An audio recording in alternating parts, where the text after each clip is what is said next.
children, you ready for your next comedian? Let's do that one more time. Lose your minds. Are you ready for your next comedian? I like the person who's screaming like that. That's scary. It's very primal, guttural. Okay, this next person, such a badass. I am so glad that they're on our show and that I've met them through comedy. And they do multiple things besides comedy, which I didn't even know. So they are going to be in the Rocky Horror Picture Show May 23rd. Heard of it?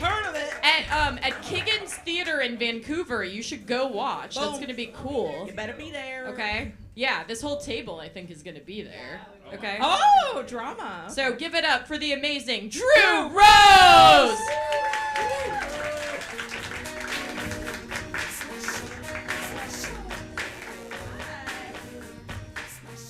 Daniel, just so you know, I'm Gen Z, so we don't fuck to Frasier, we fuck to Euphoria. My favorite part is when Sydney Sweeney cries, because I like my bottoms pathetic. My pronouns are he, they, and if you she, her, me, I will was, were, you. Yeah. So I'm a recovering homo. Sidle. Yeah, I told that one in therapy, and my therapist was like, "That's valid. That's how bad shit is right now. That's how bad it is." My therapist is condoning murder, so my next murder is on the house. Yeah, I get to blame my therapist if you want to hang out after the show.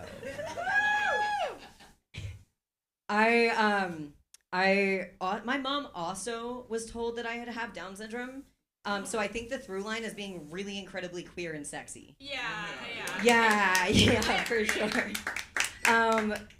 So my first sleepover ever was a church lock-in, and 2 of the people got kicked out because they fucked in the baptismal. Oh! Yeah, I thought it was pretty badass, but they did get kicked out of youth group, and I did not see them again.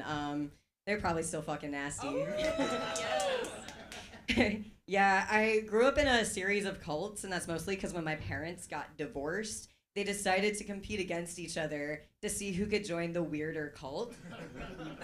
My mom won when she kidnapped me on horseback and took me, on horseback, and she takes me to a cult full of men wearing chaps with no pants. Ooh. Cock out. Oh, wow. So I kind of wonder how I turned out this way.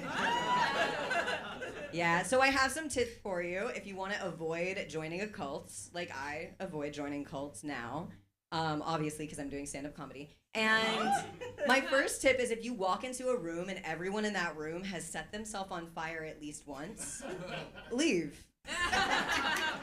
Also, if leaving requires riding on horseback or stealing a horse, giddy up. And then also, if somebody says, "Hey, do you want to join my improv troupe?" Say it with me. No, I do not. I do not want to join a cult today. So I had a big breakup last year, and when I broke up with him, it was because he asked me to not get top surgery. Not cool. Yeah, very not cool. And I think that's the first time I've ever been asked not to top. So I'm on the dating apps. Is anybody else on the dating apps? No. Are you on? What dating app are you on? Grindr? I'm on Facebook Marketplace. Shit, am I not supposed to be on there? Okay, well, it's going really well for me. I recently met somebody and went back to their place, and at the foot of their bed, when they opened the door, at the foot of their bed, there's a 7-foot-tall dollhouse filled to the brim with American Girl dolls. Facing the bed. As you can tell, I like an audience. It went really well. Yeah, I also recently, I found a dog on there. It was kind of cool. So I have a dog now. Anybody else have a dog? Yeah. Awesome, that's so cool. Yeah, my dog's my boyfriend. No, that's for the furries. It's okay. So I grew up in the public school system, and really what that taught me is that if you pray really, in South Carolina, and that taught me that if you pray really, really hard, eventually you can have whatever you want. Yeah, so I prayed really, really hard for 2 dicks. And eventually, one day, I'm walking through the Denver Zoo on a 100-milligram edible. And that's like, you see how tall I am? It's because my mom is Danny DeVito and my dad's really disappointed in me. Yeah, so I'm walking through the Denver Zoo on a 100-milligram edible, and I get to the monkey exhibit, and the monkey is looking into my soul. He's staring at me. And you know what he says? He says, "You're a little T-boy, just transition." So I pass out, and when I woke up, I'm hung as fuck with 2 cocks. Unfortunately, my car got broken into recently, and they went through my things, and like, they go through my weed. I've got weed in my car. Don't judge me. I've got weed in my car. They go through my weed. They don't take any of it. It's all shit.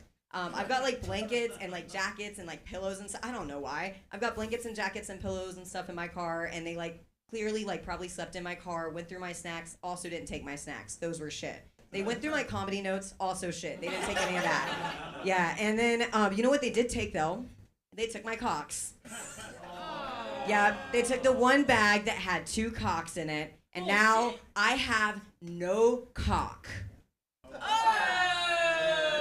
But I do have some scissors. So if any T-girls want to trade, or if there are any men in the audience who want to try something new, you can meet me after the show, and we'll kill one bird with 2 stones, and my therapist will be very happy. Yeah, I was in Nob Hill recently, and people have the audacity. Yeah, just the audacity. I was in Nob Hill, and I'm at Nob Hill Bar and Grill, if you know that little place.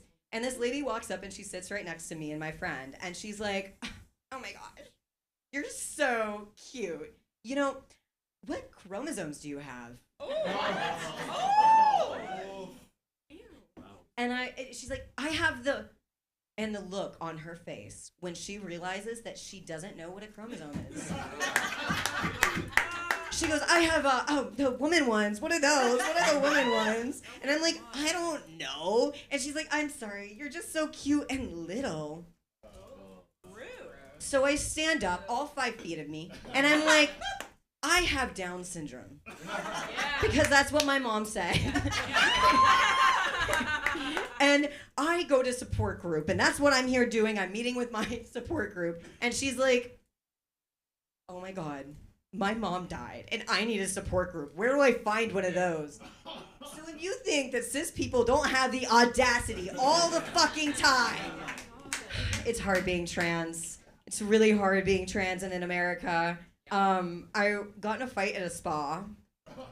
That's the place to get in a fight. If you haven't already, I recommend it, highly recommend it. I'm at the cooling tubs where you can like empty the tub and then refill it with temperature that you actually like. And I waited on this man this whole fucking time. I waited on this man. That's my whole life, waiting on this man. And then he leaves, and I go and I empty his tub that he doesn't empty, and he turns around and he goes, "I've never seen anybody do that before. Do you know how many men wash their ass? Are there any straight men here tonight? I can't find one, but are there any? Is there one? Is there one out there? Do you have a straight man? You don't have one? Okay, there's no straight men here at all. That's good. Give it up for yourselves for not being straight men. Thank God. Jeez. So I do have a question though. If anybody has a cock that I can have, like I said, I have scissors, and listen, I have trades. I can trade 2 wonderful things that are not very valuable to me, but could be very valuable to you. So if you're wondering what you should do this year, you should cut off your cock and give it to me and let me kill you so my therapist can be happy. Woo! Thank you. Keep it going for Drew